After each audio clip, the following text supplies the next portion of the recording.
Well, here's the thing. We did the hardest thing first, right? Like everyone from Oscar Hammerstein to Stephen Sondheim will tell you, don't start with an original musical.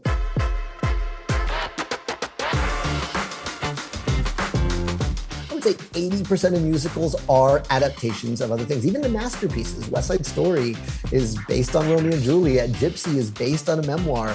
And so we did the hardest thing first. Every early version of In the Heights was like a bunch of characters in search of a storyline and in search of what story we really are focused on telling. And when Chiara kind of came aboard, she said, this is about a community changing. In the Heights. And that allows us to really focus on, one, the notion of home, which for first generation folks like Chiara and I, when your parents are born somewhere else and you grow up here, maybe speaking a different language, like home is a trickier question. This is not it's not Dorothy of Kansas's home. It's a different thing. Every character is struggling with some version of that, the older characters, the younger characters. And so that was really the thing that began to focus the storylines and get us to the version that got us to Broadway. And then, she really brilliantly wrote the screenplay and just was so smart about updating it. Businessman richer than Nina's daddy. Tiger Woods and I on the links and he's my caddy. We knew we would have to cut songs, but the way in which she cut songs with such care, and in a way that you never lost the essence of the score and the storytelling, and then gave other storylines prominence. Without spoiling anything, there is a major character who is undocumented.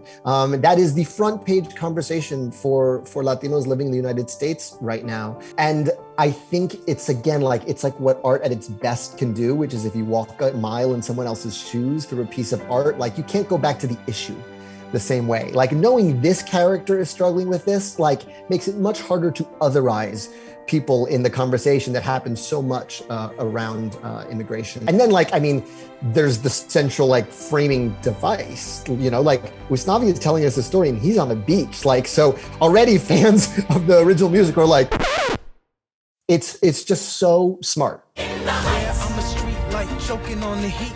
I'm a big fan of musicals and I want to learn everything I can from the ones I love.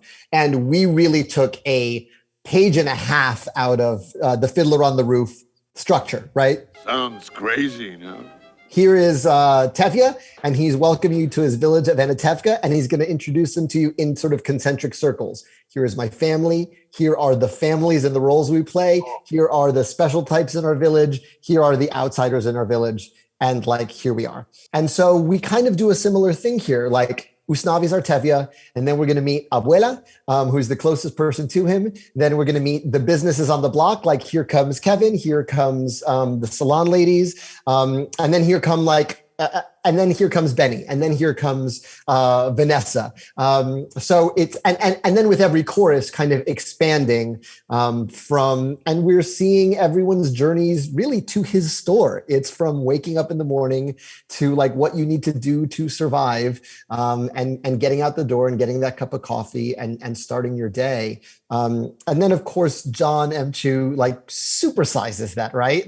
From the moment the foot scratches the sewer grate like a record player, you realize the moment songs start, we are in a heightened reality and we can go as big as these characters' dreams. I was just so thrilled with the way he introduced everyone. It's I don't know, it's sort of all hands on deck. It reminds me of in Hamilton, we use rewind, we use fast forward, we use multiple narrators, and Jon does that too. Jon has Usnavi look right at the camera for, hey, y'all, good morning.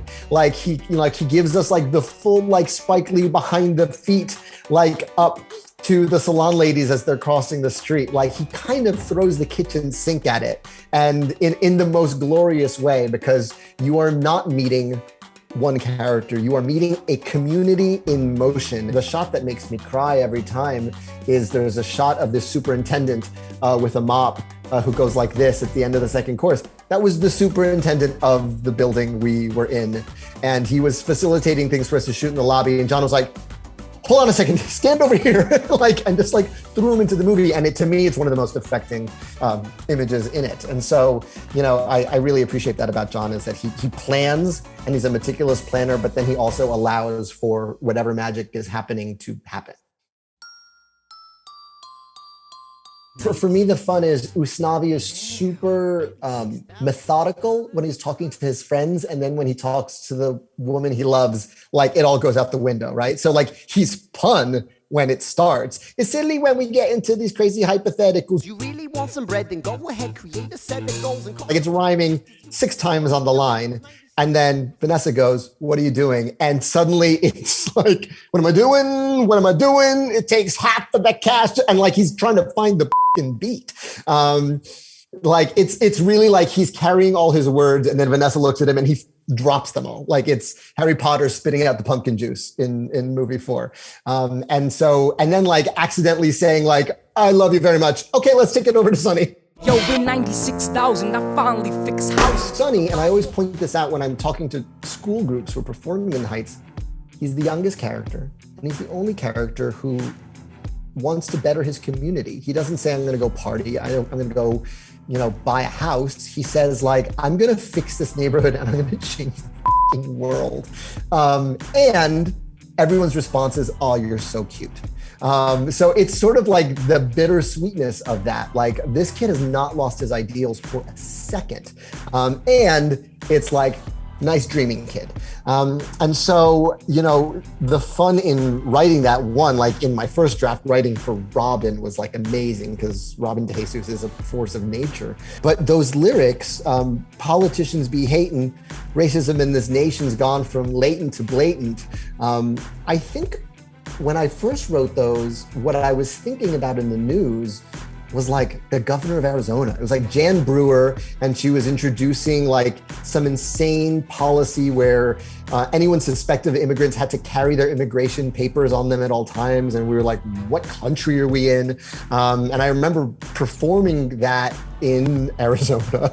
And we'd always get this kind of huge response, and 2 little white ladies would walk out at that song every night.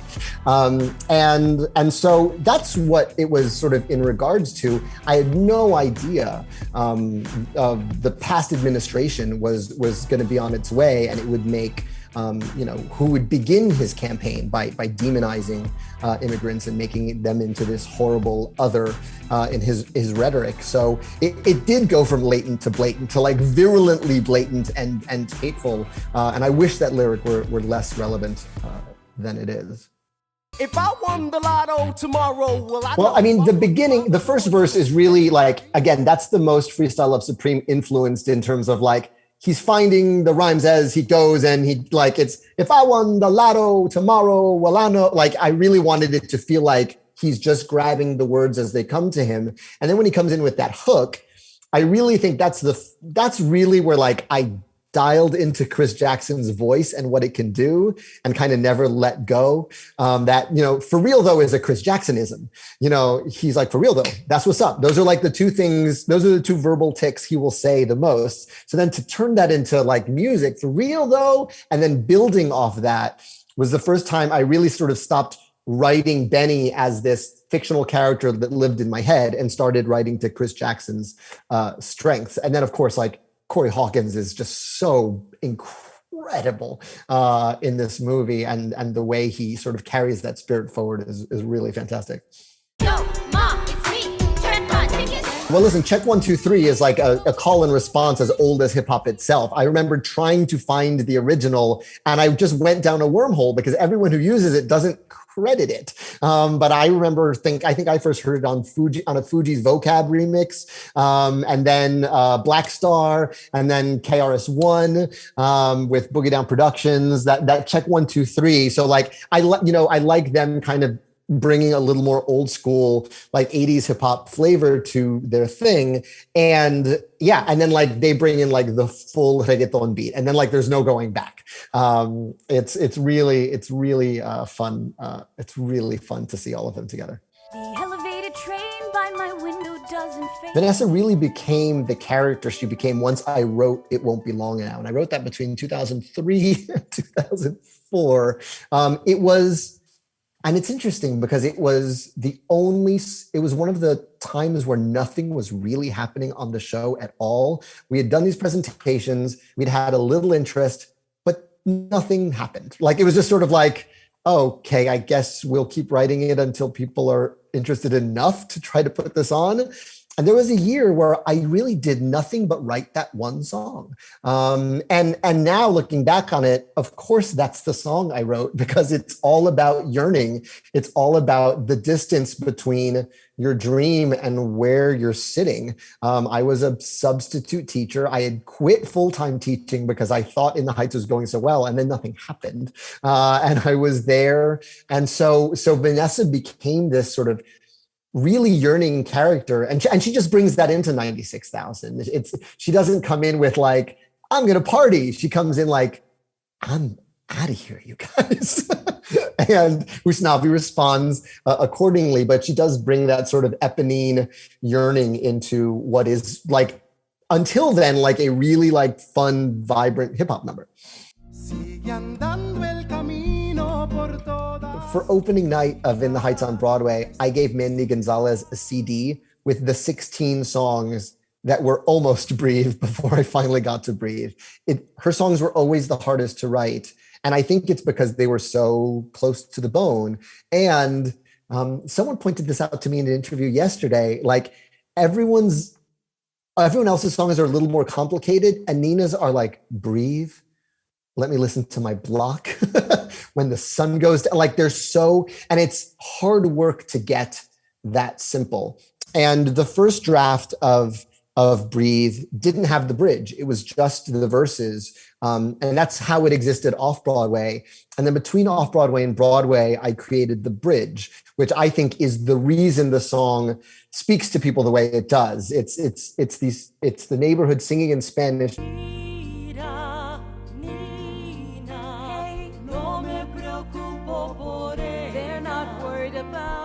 And she's translating them. She's literally singing what they're saying to her in her response. They're not worried about me. Ahí está nuestra estrella. They are all counting on me to succeed. Like every line in Spanish.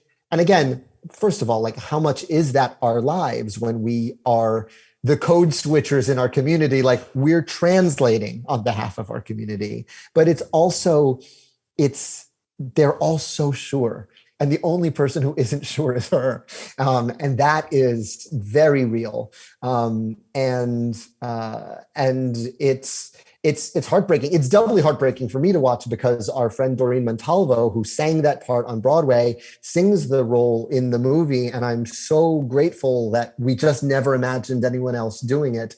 And we get to sort of immortalize her incredible voice and incredible smile in that moment. It was sort of the like, if you can get it done, it's in the movie, and if it's not in the movie. And we got it done. We got an 8-minute musical number with the entire cast done in one day. And when we yelled cut, and no one stopped dancing and singing because they had their flags in the air and they were so proud. It was really one of those like, and I was perched on a fire escape watching the whole thing, and I will never forget that as long as I live. I'm fast forwarding in my head to getting to premiere this thing at the United Palace on 175th Street in the heart of Washington Heights. I cannot wait for that moment.